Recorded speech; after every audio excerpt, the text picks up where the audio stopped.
బయాలజీకి సంబంధించి ఇప్పుడు టెట్కి వచ్చే సిలబస్ ఏంటో చూద్దామండి. హాయ్ ఫ్రెండ్స్, అందరికీ నమస్తే అండి. చాలామంది కూడా కామెంట్స్ పెడుతున్నారు నాకు బయాలజీకి సంబంధించి ఇప్పుడు టెట్కి ఏం ప్రిపేర్ అవ్వాలి మేడం అని చెప్పేసి అయితే అడుగుతున్నారండి. నేనైతే సిలబస్ చూశాను, అది మీకు ఇప్పుడు ఈ వీడియో చేస్తున్నానండి. ఇంతకుముందు అయితే నేను తెలుగుకి ఏం ప్రిపేర్ అవ్వాలని చెప్పి ఒక వీడియో చేశాను. నెక్స్ట్ హాస్టల్ వెల్ఫేర్కి సంబంధించి ఏమి సిలబస్ ఉంది, ఏమేమి బుక్స్ ప్రిపేర్ అవ్వాలని అయితే చెప్పాను కదండి. ఈ వీడియోలో అయితే ఓన్లీ బయాలజీకి సంబంధించి మనకి ఏ టాపిక్స్ నుంచి అయితే వస్తాయో ఇప్పుడు ఈ టెట్ ఎగ్జామ్కి నేను మన ఏపీ టెట్ అఫీషియల్ వెబ్సైట్ నుంచి అయితే నేను సిలబస్ తీసుకున్నానండి. తీసుకుని మీకు చెప్తున్నాను ఇప్పుడు ఏవే టాపిక్స్ నుంచి వస్తాయో అని.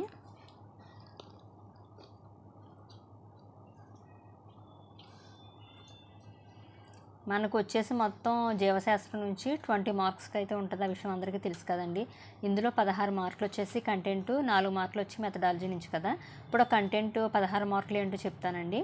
ఫస్ట్ టాపిక్ వచ్చేసి జీవ ప్రపంచం అనమాట. ఇందులో ఏమేమి సబ్ టాపిక్స్ ఉన్నాయో చెప్తానండి.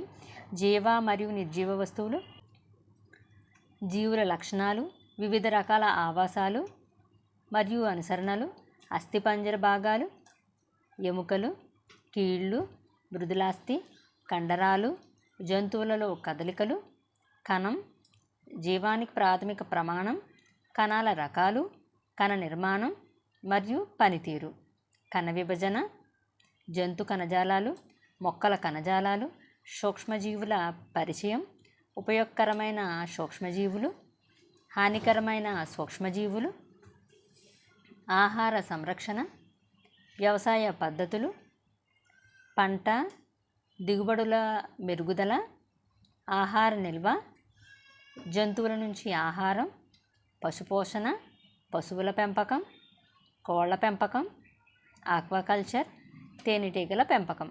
ఇందులో మనకి చూడండి, లాస్ట్ మన టెట్కి ఏమి ఇచ్చాడంటే కీళ్ళల్లో రకాలు ఇచ్చి మనకేంటంటే జతపరచండి అని చెప్పి బిట్ అయితే ఇచ్చాడనమాట.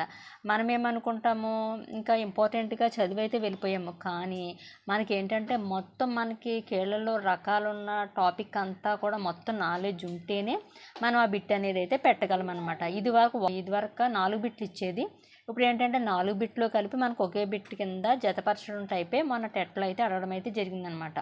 అంటే ఏంటి, మనకి ఏదన్నా ఒక టాపిక్ గురించి పూర్తి అవగాహన ఉంటేనే మనం ఆ బిట్ అనేది అయితే పెట్టగలం, లేకపోతే పెట్టలేమన్నమాట. సెకండ్ టాపిక్ అండి, జీవిత ప్రక్రియలండి. ఇందులో వచ్చేసి మనకి మన ఆహారం, ఆహారంలోని భాగాలు, సమతుల్య ఆహారం, పోషకాహార లోపం, లోప వ్యాధులు, మొక్కలు రకాలు, మొక్కల భాగాలు, విధులు, పోషణ రకాలు, మొక్కల్లో పోషణ, స్వయం పోషక పరాన్నజీవులు, పూతికాహార సహజీవనం, నెక్స్ట్ కీటకాహార, జంతువులలో పోషణ, ఆహారం తీసుకునే వివిధ మార్గాలు, మానవులలో జీవక్రియ, గడ్డి తినే జంతువుల్లో జీర్ణక్రియ, అమీబాలో ఆహార సేకరణ మరియు జీర్ణక్రియ, నెక్స్ట్ కణ శ్వాసక్రియ, శ్వాసక్రియ రకాలు, మొక్కలలో శ్వాసక్రియ, జంతువులలో శ్వాసక్రియ మరియు దహనం, కిరణజన్య సంయోగక్రియ, ప్రసరణ వ్యవస్థ, మానవ ప్రసరణ వ్యవస్థ,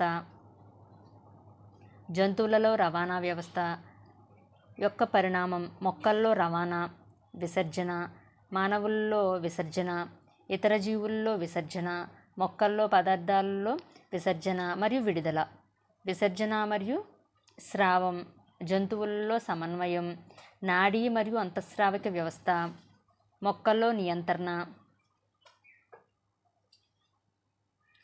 యంత్రాంగం, మొక్కల హార్మోన్లు, ట్రాపిక్ మరియు నాస్టిక్ చలనాలు, ప్రత్యుత్పత్తి పద్ధతులు, లైంగిక, అలైంగిక మరియు శాఖీయ, మొక్కల్లో లైంగిక ప్రత్యుత్పత్తి, విత్తన, వ్యాప్తి, జంతువులో లైంగిక మరియు అలైంగిక ప్రత్యుత్పత్తి, రూపాంతరం, జరాయు క్షీరదమైన మానవుల్లో ప్రత్యుత్పత్తి, క్లోనింగ్,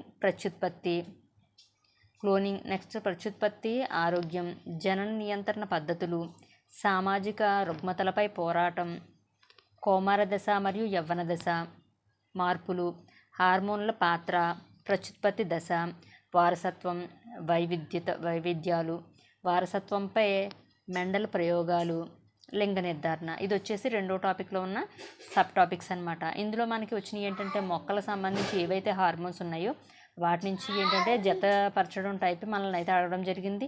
నెక్స్ట్ ఏంటంటే వ్యాధులు, ఇవన్నీ కూడా మనకి ఏంటంటే లాస్ట్ టెట్లో కూడా అడగడం అయితే జరిగిందనమాట. అంటే ఇవన్నీ కూడా మొత్తం కూడా లైన్ టు లైన్ మనం క్లియర్గా చదవాలి.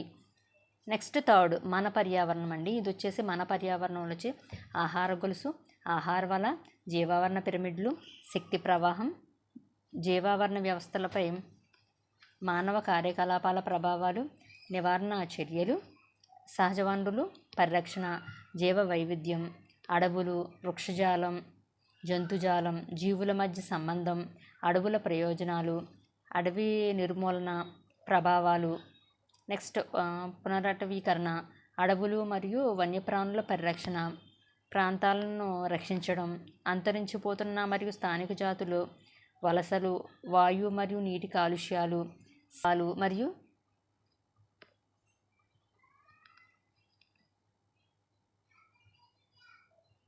నివారణ, నీరు, మురుగునీరు, కలుషిత నీటి శుద్ధి, మెరుగైన గృహ నిర్వహణ పద్ధతులు, పారిశుద్ధ్యం మరియు వ్యాధులు, మురుగునీటి పారవేతకు ప్రత్యామ్నాయ ఏర్పాట్లు, ప్రపంచ పర్యావరణ సమస్యలు, గ్రీన్ హౌస్ ప్రభావం, గ్లోబల్ వార్మింగ్, ఓజోన్ క్షీణత, ఆమ్ల వర్షాలు, నత్రజని చక్రం. ఇక్కడికి థర్డ్ టాపిక్ సంబంధించి సబ్ టాపిక్స్ అండి. లాస్ట్ ఎట్లో ఎలా అడిగాడంటే మనకి కొన్ని వన్యప్రాణులు ఇచ్చి ఇవి ఏ అడవి ప్రాంతంలో ఉన్నాయని ఆ టైప్లో అయితే మనకి టెట్కి సంబంధించి అడగడం అయితే జరిగిందండి ఇందులోని. నెక్స్ట్ ఇక్కడతో మనకి కంటెంట్ అనేది 3 టాపిక్స్గా ఉంది, అక్కడ కంప్లీట్ అయిపోయింది. నెక్స్ట్ మెథడాలజీ వచ్చి జీవశాస్త్ర స్వభావం, పరిధి, చరిత్ర, జీవశాస్త్ర బోధన యొక్క లక్ష్యాలు మరియు విలువలు, నెక్స్ట్ బోధనా లక్ష్యాలు, నెక్స్ట్ సవరించిన బ్లూమ్స్ టాక్సానమీ విద్య ప్రమాణాలు, నెక్స్ట్ జీవశాస్త్రం బోధించే పద్ధతులు, పాఠ్య ప్రణాళిక, వనరులు, next NCF 2005, next RTE 2010, SCF 2011, NCF 2020, NCFPE 2022, next NCF SE 2023. Next ప్రణాళిక, జీవశాస్త్రంలో బోధనా సామాగ్రి, అంచనా, మూల్యాంకనం, SAT విశ్లేషణ, తయారీ, అభిప్రాయం. ఇక్కడికి మనకు వచ్చేసి మెథడాలజీ మ్యాక్సిమం మెథడాలజీ అంతా కూడా మనకి ఫిజిక్స్ కానీ బయాలజీ కానీ మ్యాథ్స్ కానీ అంతా కూడా ఇంచుమించుకు అంతా కూడా మెథడాలజీ ఒకేలా ఉంటుంది కదండి. కంపల్సరీగా ఇవన్నీ కూడా ఒకసారి మనం చదువుకోవాలన్నమాట. ఇదండి మనకి బయాలజీకి సంబంధించి మనకి ఇప్పుడు టెట్ ఎగ్జామ్ సంబంధించిన సిలబస్ మొత్తం ఇదండి. రేపటి క్లాస్లో మనకి ఫిజిక్స్ సంబంధించి మనం ఏమేమి చదవాలనేది కూడా నేను వీడియో అయితే చేస్తాను.